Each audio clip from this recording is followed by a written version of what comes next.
Hello! Hello! So, as promised, we're going to tell you about our not so great time in the Netherlands. We were there recently and we were really excited about going. It was a spur of the moment fun. Yeah, we just thought we'll go there. Sorry, Vincent's jumping up at our feet because he wants us to play ball, so that's what that panting is. So we're not that out of shape yet, although we have been eating a lot of pastries. So we had a bit of a rubbish time in the Netherlands, and let's just show you what happened.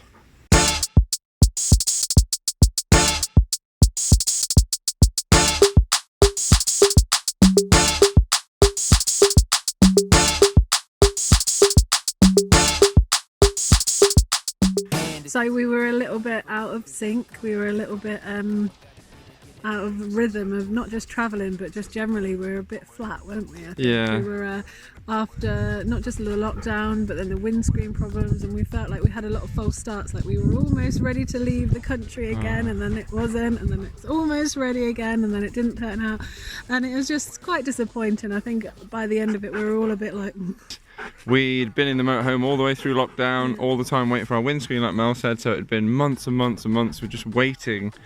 And then I just not going anywhere. And then all of a sudden, probably maybe as well the bit of the stress of the couple of days travel getting to the Netherlands with worrying about the dogs because we'd never taken them on. So if you watch our last vlog, you'll see that what it's like. It wasn't anything to worry about. No, it wasn't. I mean, it was a bit hot, but not anything too bad. So that's quite a good process, but I think that added to it, and the fact we couldn't find anywhere to sleep in the first place in Belgium. And then we just slept basically in a lay-by. Which is the way we choose to live our van life, and actually it works out quite well most of the time. It was just really unfortunate that at that time it was a little bit more difficult. A bit later than normal, a bit hotter than normal.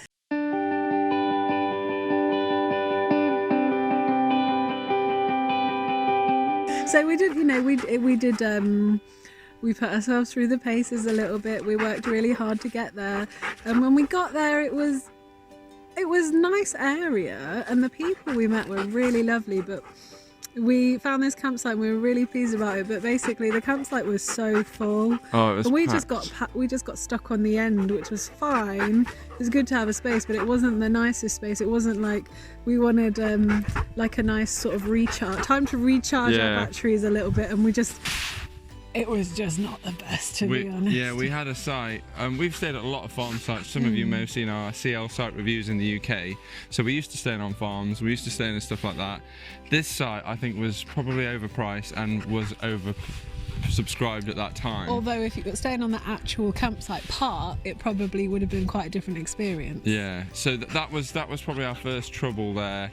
The fact that we were pitched on the outside, the amenities weren't quite great, like the toilet, the black water emptying wasn't quite developed yet, was it? It was in process. They were upgrading it, so you had to use like a normal toilet, and that's not nice when people are going into the normal toilet block and you're emptying your toilet. It's less than ideal. It's rubbish. But it was just too hot and not quite the right of sight for that time of year. It was boiling. We were miserable. We were we didn't know what we wanted to do next, did we? We were just like, it was like we'd anticipated leaving for so long, and then by the time we actually left, I think we were all a bit deflated. So that, coupled with not just that but the smell on the campsite as well, because it was a cow farm, but it was really quite pongy, and there were so many insects around, and it's just normal things, but we just weren't quite in the mood to do it. And what was difficult was because it was summer, we needed the dogs to be outside, and it was hot, it was hot, but then we were right, because we were on the edge of the site, we were basically next to a cow field, so we couldn't really leave the dogs outside for too long because it might aggravate the cows, it might aggravate the dogs. So having the wrong site was the first kind of nail in the coffin, and we spent a couple of days there recharging as much as we could, and then we kind of thought, right, let's go on a day out, let's reset our system. And you found out about Kinderdijk. Yes, there are so many lovely places that we want to visit in the Netherlands, and we hope to get back there soon and really try again. But Kinderdijk, we knew that the windmills in the Netherlands are just one of the things that it's famous for. So we were like, let's go there. It's an outdoor thing. It'll be nice. It'll be open. Everyone can run around a bit. Didn't work out.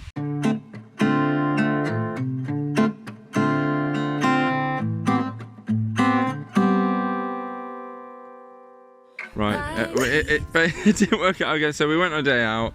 It was a nice drive there. It was beautiful. It was so exciting to be getting out somewhere. Yeah, that's to the main thing. Looking at, I think, are they classed as canals? I think they are. But driving past all the canals, the waterways, whatever they're called, was beautiful. And we managed to find, I will say, that near Kinderdijk there is I thought, where are we going to get parked? Because when we started getting closer, I was thinking, there's no way here. But there's a big car park. We'll put the location on here. And there were campers in there. There was a caravan, and a caravan in there as well, parked up, which you never see. There's a massive free car park with no height restriction. Well, there was a height bar, but it wasn't put out. So amazing, free parking, and that was brilliant when we first arrived. Had some lunch. Yeah, we had some lunch, like you can in your motorhome. The best thing about being away, you can just make whatever you want, make your own food, and not have to pay for it, and just have exactly what you want. Got the dogs prepared. Got the dogs ready. Gave them a little shower almost, didn't we? So they were a little bit kind of cooler. Cooler, yeah, got them cooler. Nice and cool. First day out in the Netherlands. I can't remember where we are. Kinder something. Riley, wait here please. We've found a lovely car park which is close to some windmills. So being as Netherlands is famous for it, that's what we're going to go and check out. Trying to find motorhome parking is always scary, and we were Mel was researching some while we were heading here, but we think we're parked pretty close, and we think it's free, which is amazing. There's a few motorhomes around, even another GB one somewhere. I think it's just behind this one. But we've done a bit of a parenting fail. Rufus has only got wellies because now his shoes don't fit. Where are you, Ru? So it is hot today. I don't know what temperature it is, but it's warm. Probably hotter than Milan. Probably not 34, but I'd say it's about 30. But yeah, so let's see what happens. Let's go and find some windmills. Yay! Oh, we'll go and find some windmills. Yay! I made a moment.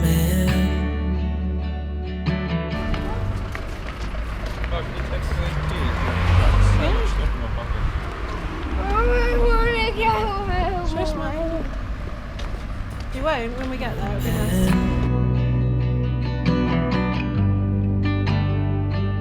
I wrote something for me.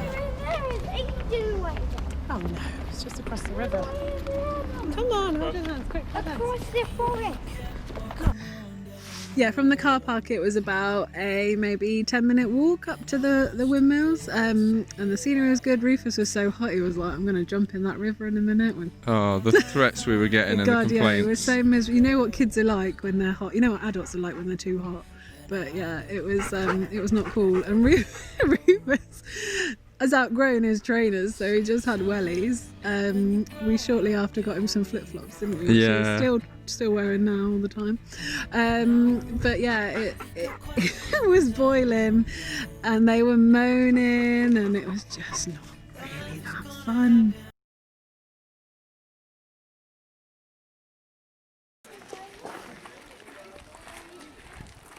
Mum, can we go back now?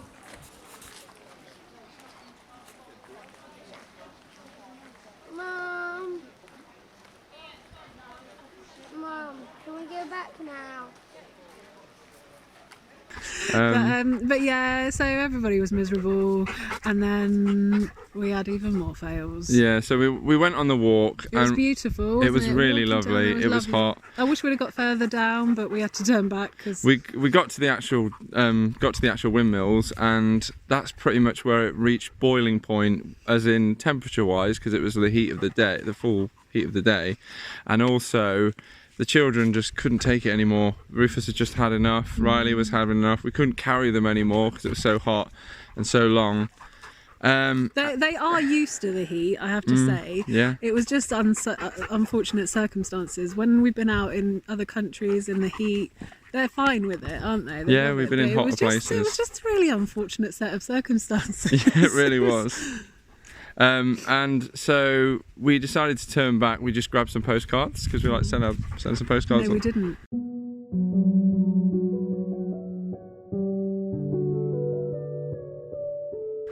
Oh no, we didn't get them. We went to grab some postcards. Oh yeah, we went to get the postcards. And then we realised that we didn't have our masks anymore. You know, like one of our first outings in another country. we took our masks out and I took the whole bag out. We've got like two or three each, and normally I'd just grab one each for whatever, but it took so long getting out the door that I grabbed the whole bag. I just thought this will be fine. At some point, in all the hysteria, I dropped him. Oh. I was so gutted. So we couldn't go and get postcards. We didn't do anything, and we got back to the van and no one had them. They weren't in any of the bags, so we were so gutted. And we'd lost all of our masks because we keep them in this canvas bag, and they're proper fabric ones that we've like painstakingly picked and we're kind of happy with. And now we'd lost all of them, not just like losing one set. We'd lost like multiple sets for each person, So all of our nice. backups. So And nice. most annoying is that only left, we've got a few disposables, but they're pink. I don't want to wear a pink mask. It And doesn't at go with my At complexion. that point as well, it wasn't as easy to grab masks on and No. everything like in the shop. No. We hadn't seen any. We see them everywhere now, like as soon as you walk into a shop, but not now, not then. So that was quite frustrating. Yeah. And that really just added to the disappointment of the day. Like, I want to go back to Kinderdijk and enjoy it because it was really gorgeous. Yeah. And the people were amazing. The ones that we met and the ones that we spoke to Yeah. on the way. It's just. And there were boat trips. You could go on boat trips there, and oh man, I would have loved to go on that, but there's no way we were going on it while we were in, not necessarily us were in this mood. Well, yeah, we were starting to be in a Yeah, depressed we were, mood. yeah. So we went back to the motorhome. The dogs were fine, so that was great. That was They the were first. happy, weren't they? They But were yeah, happy. they'd had. Oh yeah, this is what we said that was really funny. I think we were worried about leaving the dogs in about 30-degree heat for an hour while we went and saw the windmills. They had a better time than we did, 100%, because they didn't have to deal with the kids moaning, and it was They were actually nice cooler. and cool, they were happy. So yeah, if you're going on a day out, just stay in your motorhome for an hour. Yeah. So But yeah, the good news is that I contacted the desk at Kinderdijk and I asked them if they found any masks, if they'd seen and I described the mesh bag that we have them in, and they hadn't seen anything, but they said just send us an email just in case. So I sent them an email, and the next morning they had them. I can't believe that we got them. We were literally just about to leave the Netherlands Yeah. and head towards Germany. Yeah. Yeah. So we were literally just kind of getting everything ready to leave, and I actually we were in the van, weren't Yeah, we were literally driving. leaving. We turned And I round. was like, oh my god, I've got an email from them, and we had to go like 20-30 minutes out the way to go and get them. But to be That's fair, that amazing. Yeah. that is worth it, because I just didn't know where to find any at that point. So the best thing that happened to us in the Netherlands was that we found our lost COVID masks. And Everyone was so lovely though, and we can't wait to go back and give it another try, Yeah. can we? Because it's such a beautiful looking country and it's got so many good things yeah. that we'd like to go and see. Just when we're all in a better mood. So I think after that we Yeah. headed over to Germany to try and recharge a little bit. Yeah. Instantly when we got to Germany, things got better. I don't know if that's just because of location, because of geography, because as soon as we got to Germany, it was pouring with rain. And British people have never been so happy to see the rain, let me tell you. There's going to be more about that coming in a vlog at the start of next year. But we're not trying to put anybody off for time in the Netherlands because it looked beautiful. We only went to one place. Yeah. So we just had a really unfortunate weekend. Yeah, we had Sometimes it happens. an unfortunate sight at the wrong time of year. We had a bad day out with the kids, lost our masks. I mean, luckily we found them. And we just needed to go somewhere cooler. And luckily, Germany was a haven. It was just nice and rainy. It was like home. We always say that Germany is a bit like the UK. It is. But thank you very much for watching. And hopefully getting... Thanks for listening to our moaning. Yeah, getting some comfort out of our misery, because... It's not all as It's not glamorous van life all the time, and people that say it is, especially if they've got kids, they are liars. You are liars if you're saying that, because you go on a day out. Kids are something special. Yeah, as your kids are robots. But yeah, you're gonna have days where you're looking forward to it, and it's just a terrible day out through no fault of anyone's. But yeah, apart from your decision to have children, that's your only fault.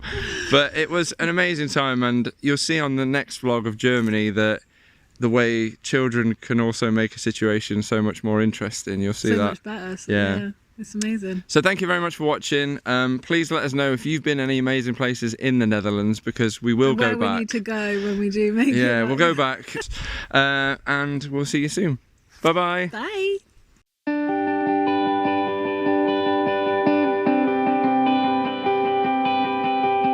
people who know about Netherlands, you know, this is just a normal path, right? It's not even a cycle path, but I suppose every path is a cycle path in the Netherlands.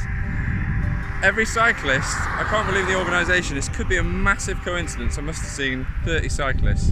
Every cyclist is cycling the way of the traffic, in the direction of the traffic. So we are on, which way are we on now? We're on the right lane, so we've crossed the road so that we can see the cyclists coming. I swear in the UK you would not get that level of compliance if that is a thing. You would not get everybody cycling in the same direction. People would just cycle whatever way was convenient. So even though this isn't, look, it's not an official cycle track, it's just a path. People are cycling in the correct way of the flow of traffic. Is that a real thing? Because that seems to be what's happening. Either that or a phenomenal coincidence. People who know stuff, tell me please.